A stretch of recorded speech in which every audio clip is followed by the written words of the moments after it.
E aí, galera, vamos lá? Mais uma aula de física? Hoje nós vamos estudar o magnetismo, ok? Vamos entender como é que funciona, quais são as características, as aplicações do magnetismo no nosso cotidiano. Vamos lá? Então, olha só, quando a gente fala em magnetismo, é comum vir na mente da gente o ímã. O que seria o ímã? O ímã é um corpo que possui a capacidade de atrair alguns objetos metálicos. Por que eu coloquei aqui alguns objetos metálicos? Porque o ímã, ele pode atrair pedaços de ferro, níquel, cobalto, mas o alumínio, a prata, por exemplo, ele já não atrai. Existem ímãs naturais, tá? É um mineral, a magnetita, por exemplo, e existem ímãs artificiais. A maior parte dos ímãs que nós encontramos no nosso cotidiano, aquele ímã de geladeira, o ímã que o pessoal coloca ali nos alto-falantes, né, no fone de ouvido, são ímãs artificiais, ok? Então é importante lembrar que existe o ímã natural, o mineral magnetita, hematita, por exemplo, e existem ímãs artificiais, que são produzidos pelo homem. Nós vamos ver como isso funciona mais na frente. Propriedade magnética. Então, olha só, o que é que o ímã ele tem de diferente que faz com que ele consiga atrair outros materiais metálicos? Olha só, o ímã ele vai ter um alto grau de alinhamento dos seus átomos, ok? Então, a propriedade magnética que faz com que o ímã consiga atrair um pedaço de ferro, por exemplo, é o fato desse ímã ter um alto grau de alinhamento dos seus átomos, tá certo? Galera, essa informação aqui é a título de ensino médio, tá? Quando vocês forem para o nível superior, vocês vão ver que o negócio é um pouquinho mais complicado. Mas no nível médio é aceitável a gente falar o alinhamento dos átomos do corpo, tá? Então, o ímã, propriedade magnética, um alto grau de alinhamento dos seus átomos. Também podemos falar que é o alinhamento dos elétrons, beleza? Então, olha só, no ímã, vamos ter o seguinte, suponha aqui que as setas representam a direção dos átomos. Então, os ímãs, nenhum ímã, os átomos vão estar alinhados em uma direção. Quanto maior o número de átomos que estão alinhados, quanto maior o grau de alinhamento desses átomos, maior é a capacidade magnética desse ímã, mais intensa será a força magnética que esse ímã pode exercer. Então, a gente pode ter um ímã pequeno, com a capacidade de exercer uma força grande, e eu posso ter um ímã de comprimento grande, né, um ímã grande volume, mas com a capacidade magnética pequena, tá? Não é o tamanho do ímã que interfere na força magnética que ele vai exercer, e sim o grau de alinhamento dos seus átomos. Então, o que é que vai acontecer? O ímã, naturalmente, ele já tem os seus átomos alinhados, tem um alto grau de alinhamento dos seus átomos. Pedaço de ferro, por exemplo, e a maioria dos outros corpos, possui os seus átomos desalinhados. Porém, alguns materiais, como o ferro, quando se aproxima do ímã, esse material tem uma facilidade em alinhar os seus átomos. Isso acontece com o ferro, acontece com o níquel. É por isso que alguns metais conseguem ser atraídos pelo ímã, porque esses metais, ferro, níquel, cobalto, aço, né, algumas ligas metálicas, eles têm uma facilidade em alinhar os seus átomos. Isso já não vai acontecer com a madeira, com a borracha. Então, quando a gente pega um pedaço de ferro que inicialmente está com seus átomos desalinhados e aproxima esse pedaço de ferro de um ímã, os átomos desse pedaço de ferro vão se alinhar. É por esse motivo que o ímã consegue ser atraído. É por esse motivo que o ferro consegue ser atraído pelo ímã, né? Pelo fato do ferro ter uma facilidade em alinhar os seus átomos quando ele se encontra na presença de um ímã. Classificação dos materiais em relação à sua capacidade de se magnetizar. Então, a gente tem materiais que podem ser magnetizados e tem materiais que não podem ser magnetizados. Por exemplo, os ferromagnéticos. Ferromagnéticos são materiais que permanecem magnetizados após o ímã ser removido. É o caso do ferro, do cobalto, do níquel, algumas ligas metálicas como o aço, tá certo? Então, nesses materiais, eles têm facilidade em alinhar os seus átomos, e quando eu coloco na presença de um ímã, esse material é magnetizado. Se o ímã for tiver uma capacidade magnética muito forte, né, conseguir exercer uma força magnética muito forte, depois que eu tiro esse ímã, aquele pedaço de ferro ele continua imantado, ele continua magnetizado. É como se eu tivesse um novo ímã, ok? É dessa maneira que o pessoal faz ímãs artificiais. Pega-se um ímã que tem uma força magnética muito intensa, uma capacidade magnética muito intensa, e aproxima daquele ímã um outro pedaço de ferro, cobalto, uma liga metálica, que vai se tornar um novo ímã, que seria um ímã artificial. Ao longo das aulas a gente vai entender melhor esse processo. Paramagnéticos. Os materiais paramagnéticos são materiais que possuem magnetização apenas quando estão próximos de um ímã. Então, nesse caso aqui, quando o material está próximo do ímã, ele é magnetizado. Quando eu afasto esse material do ímã, ele perde a sua magnetização. Esses materiais são sódio, cálcio, magnésio e etc. Outra classificação são os diamagnéticos. Os diamagnéticos são os materiais que não são magnetizados.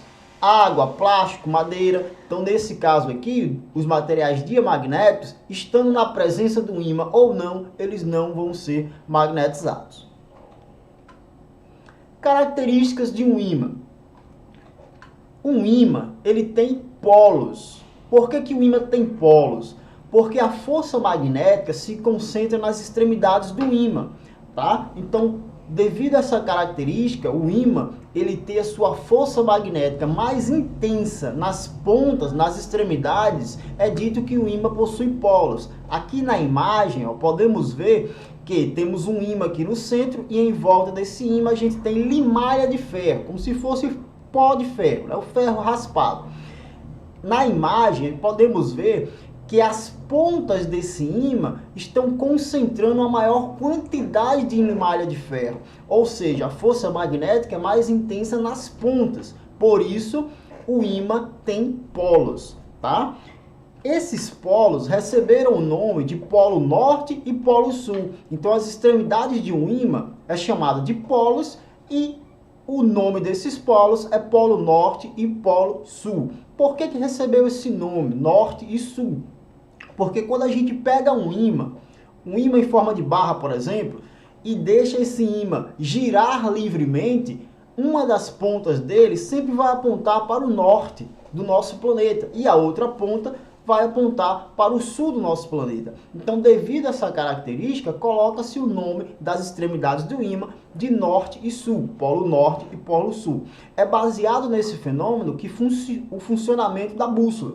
Então, a bússola ela vai ter uma agulha magnética, tá?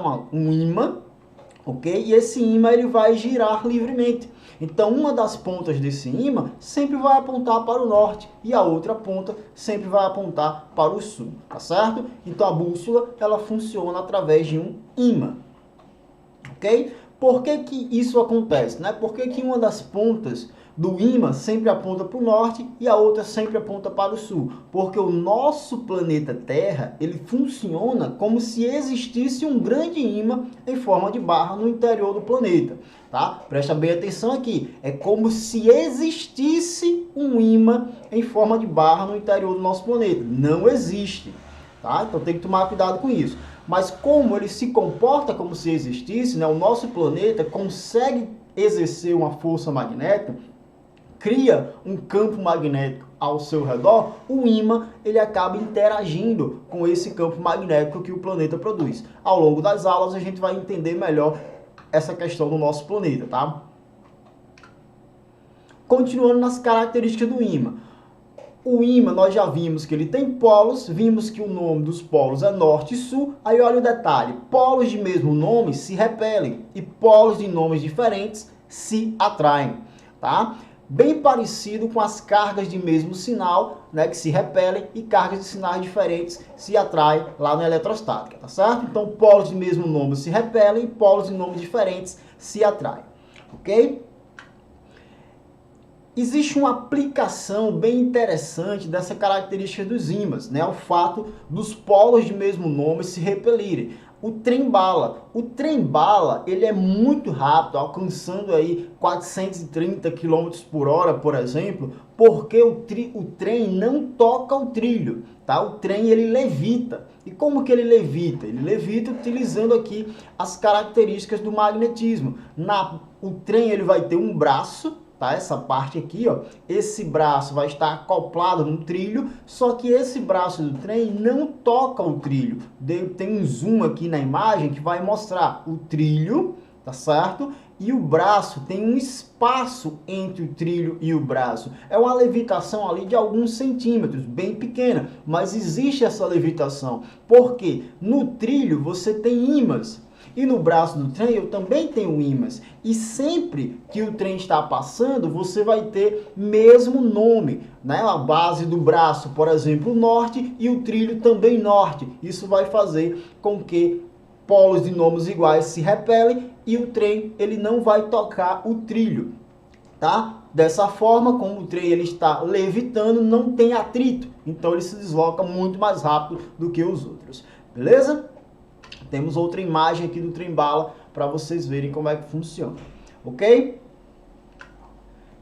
Continuamos nas características do ímã. Outra característica interessante é a inseparabilidade dos polos de um ímã. A gente não consegue quebrar um ímã. Se eu pegar um ímã e dividir ele em duas partes, eu vou formar dois novos ímãs. Tá? Então existe uma inseparabilidade dos polos do ímã. Peguei o ímã, dividi em duas partes, eu vou formar dois novos ímãs com polo norte e polo sul. Dividir novamente, eu formo novos ímãs com polo norte e polo sul. Mesmo que eu vá dividindo até chegar na escala atômica. Tá certo? Na verdade, cada átomo que forma o nosso corpo e todos os outros materiais são pequenos ímãs. Ok? Então, nosso corpo é formado de pequenos ímãs, de certa forma. Só que os ímãs, esses átomos que formam o meu corpo, eles estão todos desalinhados. Então, a propriedade magnética de cada um se anula com o outro. E a gente não percebe o efeito magnético de outros materiais, tá certo? Ok? Então, muito importante, inseparabilidade dos polos. Dividir o ímã, eu vou formar dois novos ímãs. Então, não consigo quebrar um ímã partindo ele. Como é que eu faria para eliminar a propriedade magnética de um ímã? Veja, um ímã, ele possui seus átomos alinhados. Então, para eliminar a propriedade magnética do ímã, eu preciso desalinhar os átomos. Então, o que é que a gente pode fazer? Aquecer o ímã. Se eu aqueço o ímã, eu forneço energia para o ímã. Essa energia vai aumentar a vibração das partículas desses átomos e os átomos iriam desalinhar. Ok? Campo magnético da Terra. Então, olha só, como eu falei anteriormente, a Terra ela se comporta como se existisse um grande ímã em forma de barra no seu interior, tá? É como se existisse, não existe.